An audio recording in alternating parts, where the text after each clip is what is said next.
Hey everyone, Justin from Qore Performance here, and today we're joined by our friend and special guest Felix from Redbeard Tactical. And you guys have already seen our first video where we introduced some concepts and some themes about soldier hydration and its importance for both civilians as well as soldiers alike. And in this second video, we're going to cover exactly what those options are. What are soldier hydration options? What capabilities are available to soldiers and civilians alike? And Felix, thank you so much for flying all the way over here, even though we just wrapped up a two-day carbine class. And I know this is a subject that's you're actually very passionate about because you have seen the negative effects of soldiers not preparing properly when it comes to this. And so we have essentially three categories of hydration capability laid out here. So if you wouldn't mind, you want to just kind of like take us through from most basic to more advanced? Of course.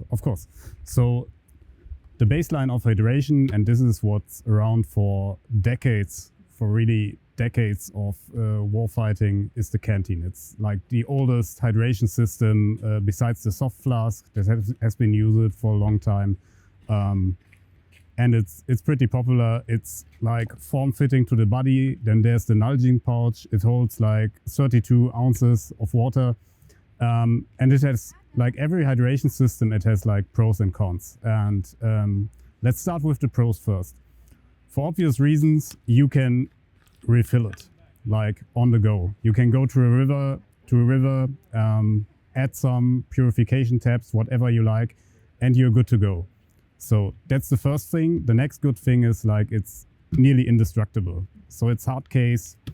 You don't have issues. You also can get like metal canteens that you can heat up. So those are a lot of pros.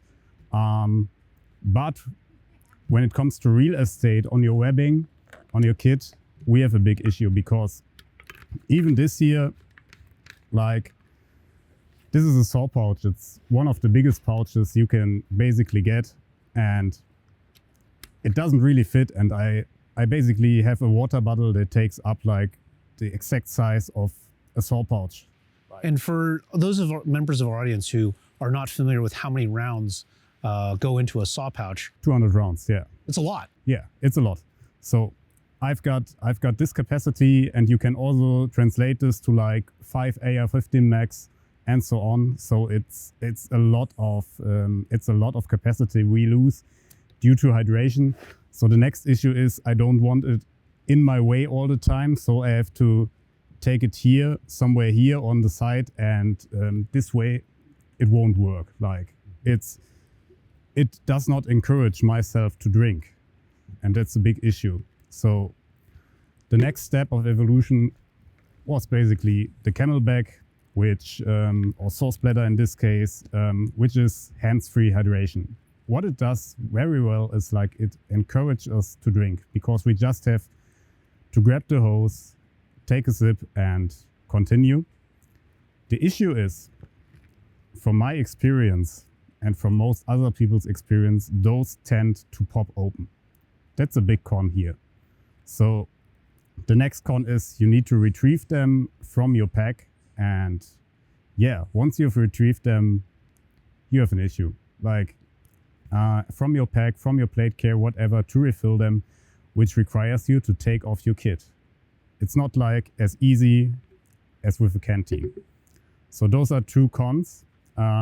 Many people are not very confident in carrying those because if you carry like 1 liter of water with you, or let's say 3 liter, one of those popping results in 1/3 of your hydration capability being lost.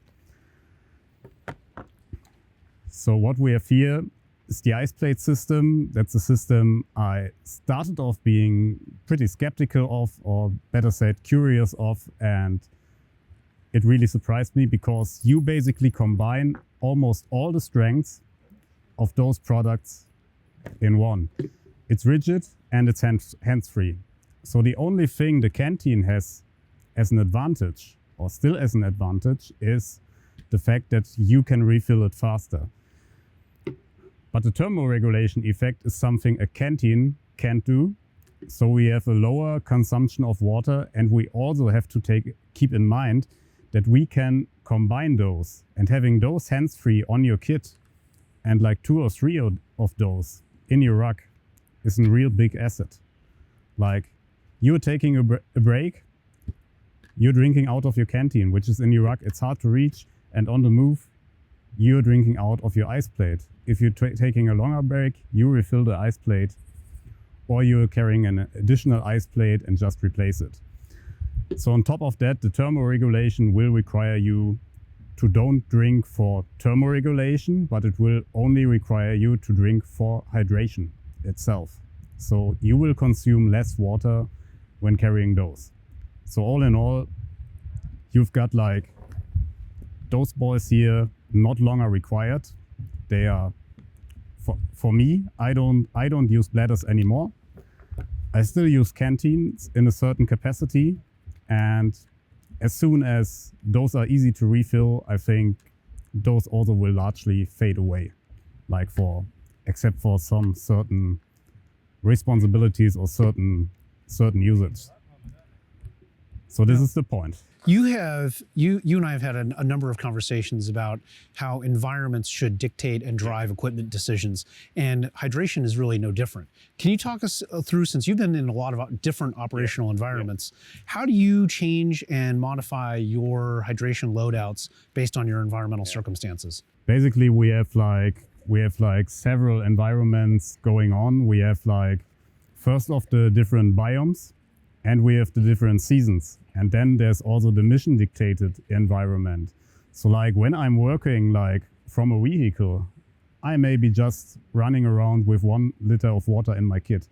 If I'm working in the desert, for obvious reason, it will be more because I consume more water. And that's also a thing where I want this thermoregulating effect. Mm-hmm. So the next thing is jungle-like environments. I don't carry that much of water in my pack or something because I can refill pretty easily.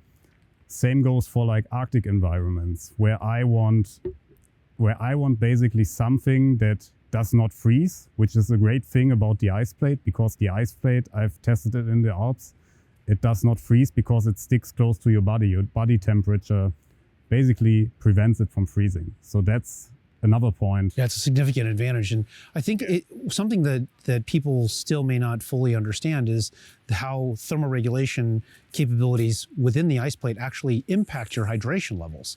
And in addition to your physiology, right? You just don't need to consume as much water if you are assisting your body in natural thermoregulatory processes, which ice plate obviously kind of turbocharges those. Exactly. So that's the main part. People need to understand hydration and its effects on performance, its effects on thermoregulation and on hydration itself. So we are fighting with the ice plate, we are fighting on 2 different fronts, and it works pretty efficiently. And as said before, your environment needs to somehow dictate what you take with you. If you're deciding to go like with a few water sources, you perhaps need something like a canteen that you can refill on the go. Yep. If you have like the infrastructure, there's nothing to say against carrying the ice plate and carrying maybe 1 additional canteen. Yep. If you have less infrastructure but a prolonged mission, there's no reason to not carry like 6 liters of water in your backpack and 1 ice plate right on your back. So yeah, and we should note that, right, the canteen is kind of a stand-in for bottles writ large, right? So it could be a canteen, it could be a Nalgene, it could be a hydro flask, it could be single-use disposable bottles. All of those things are kind of roughly the same. Canteen has certain advantages, obviously, that you highlighted.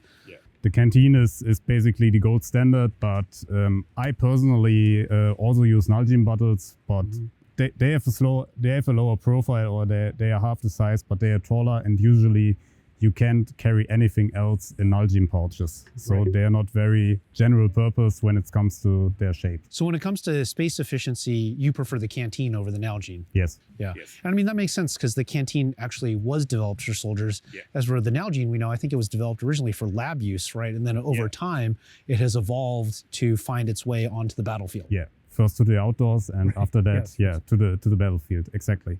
So there's lots to say about all the hydration requirements. We have to always look at the pros and cons. Like, you have a quick refill capability, it's rugged.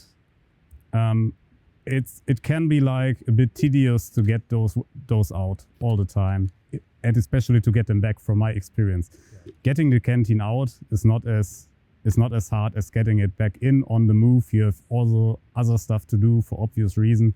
So there was the requirement for hands-free hydration, which encouraged the soldier to drink. Like, and that's a big one. Like, hands-free hydration encouraged you to drink, and when you can have 1 liter of water with you, but it is of no utility when you forget to drink or you are too lazy to drink.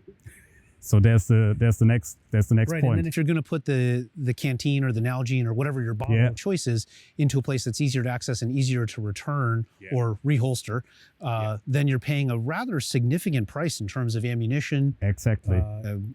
Frag, demo, whatever. You're paying a price, comms, something. Yeah. And this is where the Camelback basically kicked in and eliminated the space issue. It's on your back, where you usually don't carry anything else besides a rug or something, or it's even in your rug, and you have hands-free hydration. But the issue was always that those are stable and those leak pretty fast. Yeah, and it's hard to refill. Some of these things you just don't really know. I mean, you're really providing a roadmap to short circuit a lot of these decisions without having to pay the price of, like, doggone it, I didn't pack enough water on this mission, right? And I don't know if you've ever been that guy. I think I was that guy a few times, more than I'd want to admit, right? Me too. And certainly that I didn't let my team know until after we got back, because they're like, oh, that was a shorter call out, thank goodness. Right? I've experienced the same, and I think besides all guidance, like, people should go out and try it, because nothing replaces hands-on experience, because especially with hydration, it's your body. Right. There are people that can do ridiculous things with just 1 liter of water. And then there are people that are not able of doing it. But everybody's genetics are different. Yeah. But at least this way, you can narrow that decision matrix down, so it doesn't have to be this big. It can be this big, and you can maybe test it on 1 or 2 exercises. And you can basically go with the characteristics like ease of access, ruggedness, refill capability, and that's about it. Shape and profile. And for the future, thermoregulation, whether or not your hydration system can do it or not. Right. Well, guys, that's gonna wrap it up for us here at the Upper Great Falls in North Carolina, talking soldier hydration systems with Felix from Redbeard Tactical. Thank you so much for joining us. You're welcome. And we're looking forward to seeing where we shoot video number 3, guys. So stay tuned, and we'll catch you next time. Stay frosty.